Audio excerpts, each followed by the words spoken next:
This is the US state of Utah, and this is where all of its destination ski resorts are located. Utah has long been one of the most prominent winter sports destinations in the world, but what you might not expect is that the overwhelming majority of Utah's ski resorts, and all of its commonly agreed upon fly-to ski mountains, exist across just a small sliver of this massive state. Utah spans nearly 85,000 square miles and boasts dozens of notable mountain ranges. So why are the vast majority of its ski resorts within just an hour's drive of one another?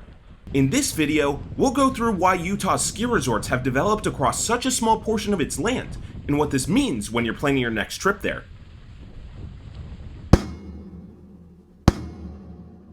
When considering what parts of Utah may or may not be conducive to skiable terrain, it's first helpful to understand the general topography of the state. And Utah is a diverse state geographically, consisting of vast deserts, prominent snowy mountains, and everything in between. The main line of mountains runs through the middle of the state, with a couple of ranges that extend geographically horizontally through the east end of the state. The west end of the state is part of the Great Basin and much flatter, although there are a handful of prominent mountains at the extreme western end of the state. But despite this vast array of ranges, only a few of them hold conditions that truly make for practical ski resort operations, and even fewer offer the qualities needed to support the world-class fly-to destinations that most of you watching this video are probably interested in. The first circumstance that knocks out a bunch of these mountain ranges is the lack of snowfall. Utah is known for its self-proclaimed and trademarked greatest snow on earth slogan, but some of its mountains barely get any snow at all. It's worth noting that much of Utah is located in a barren desert, so even when it gets cold, there's very little moisture to carry snow into these mountains in the first place.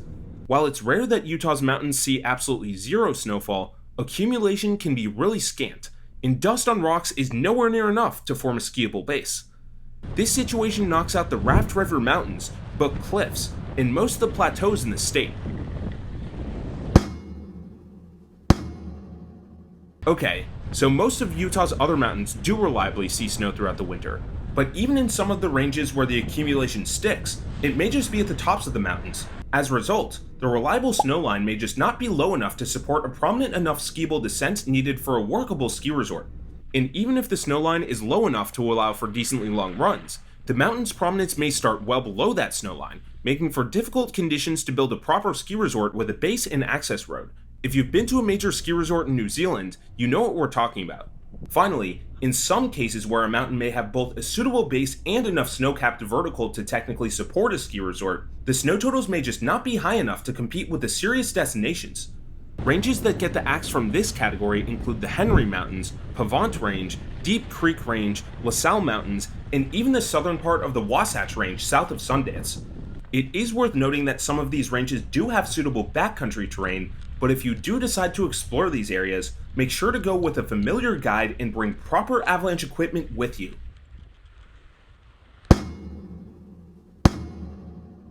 Another significant reason why many of Utah's mountain ranges fall short for destination ski resort development: sheer remoteness. While some of them might be able to support a resort snow-wise, several of these ranges are hours away from the nearest airport or even town, and even if they offer sufficient snowfall and promising terrain, there's very little infrastructure to allow people to conveniently get there. Perhaps even more importantly, there are very few activities besides the mountains themselves to incentivize people to go out of their way to visit. To put it another way, unlike Colorado, where every remote destination ski resort has an associated mountain town of at least some sort, these mountain ranges are incredibly sparsely populated. Areas that fall short in feasibility based on this criteria include the Tusher Mountains and Abajo Mountains, and many of the ranges we mentioned earlier would doubly fail here as well.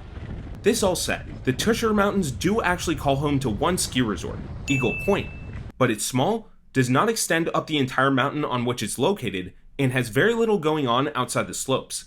The Abajos also used to have a ski resort called Blue Mountain, but it was shuttered in the early 90s due to its small remote location and snowfall issues. Like some of those we discussed earlier, both ranges mentioned here do offer suitable backcountry skiing and riding terrain, but good luck finding nearby accommodations.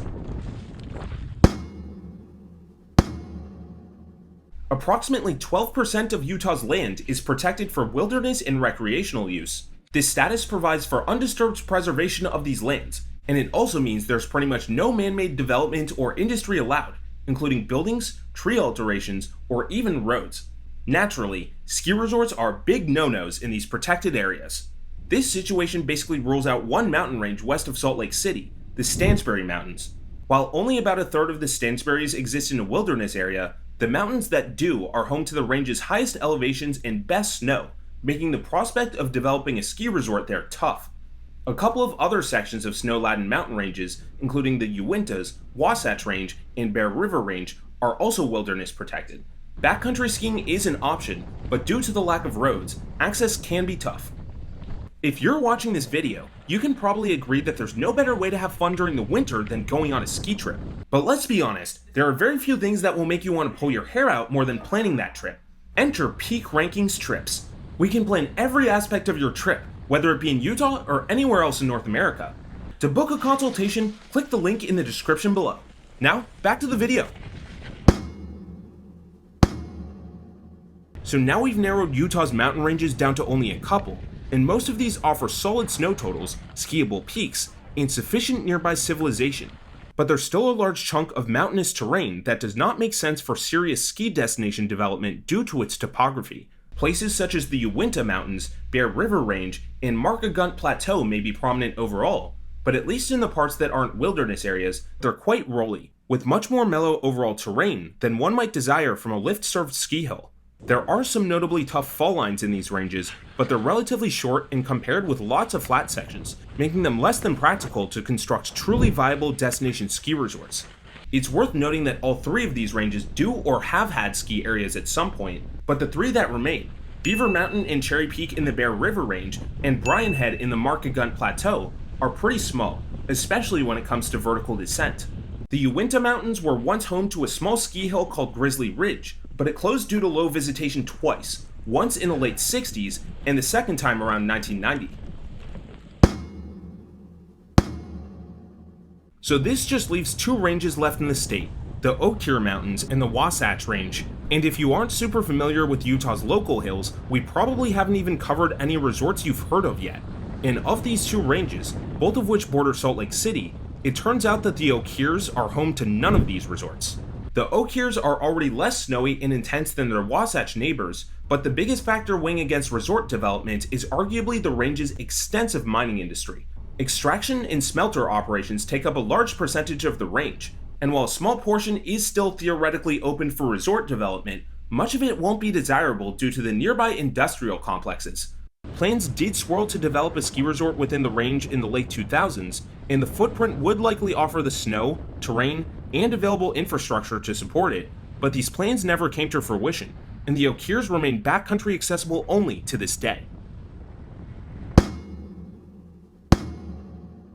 This leaves just one range, the Wasatch Mountains, as home to the overwhelming majority of Utah's ski resorts, and perhaps every single destination that most of you watching this have heard of.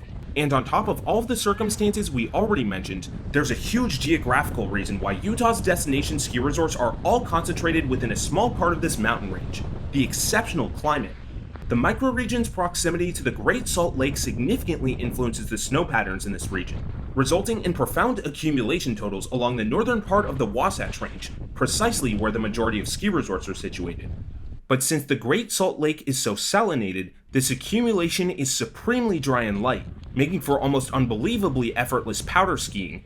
The consistency and quality of the snow are among the best not only in the state, but in all of North America, further enhancing the appeal of traveling from all over the globe to ski or ride in this very small sliver of the state. But there's one final reason why a small portion of the Wasatch Range is home to so many well-known destination ski resorts, and for some travelers, it might drive home the appeal more than the snow conditions themselves. To make matters even more favorable for the Wasatch ski areas, the range also happens to be right next to Salt Lake City, by far the biggest metropolitan area in the state of Utah, and parts of which are just 15 or so minutes from some of these ski resorts. This is way closer to any city than the vast majority of the other mountain ranges in the state, and even elsewhere in the country, it's hard to find another city that's this close to a substantial mountain range. As far as we know, Salt Lake City's proximity to this world-class winter sports microclimate is somewhat of a coincidence. When the Mormons founded the city in 1847, The valley's flat and settleable geography seemed to have been documented as the main concern, with the Great Salt Lake just happening to be nearby. However, Salt Lake City has played a major role in building some of these ski areas up from unassuming hills to world-class destinations, with significant investments from city affiliates over the decades. The big catalyst for many enhancements was the 2002 Olympics, which resulted in terrain expansions at Deer Valley and Snow Basin, arguably putting the latter on the true fly-to map, and coincided with substantial investments at Snowbird, Alta, and Park City as well. So while Utah has earned its reputation for incredible mountains and world-class snow, the state is much more diverse than that, with areas that are just as flat and desertous as those that are mountainous and snowy. And while there are several mountain ranges across multiple expansive areas of the state, it turns out that only a segment of the Wasatch Range has the snowfall, prominence, and travel infrastructure necessary to support destination resorts. But at the same time, the Wasatch Range's proximity to Salt Lake City and incredibly unique lake effect conditions not only support these destinations, but allow for 8 of them to exist within just 1 hour's drive of one another. All in all, ski resort suitability in Utah can best be described as feast or famine, and the Wasatch Range is definitely feasting. For more information on Utah's ski resorts and over 80 North American winter sports destinations, check out peakrankings.com. And if you don't want to miss any of our content, be sure to subscribe to our newsletter, which is linked in the description below. See you for the next one.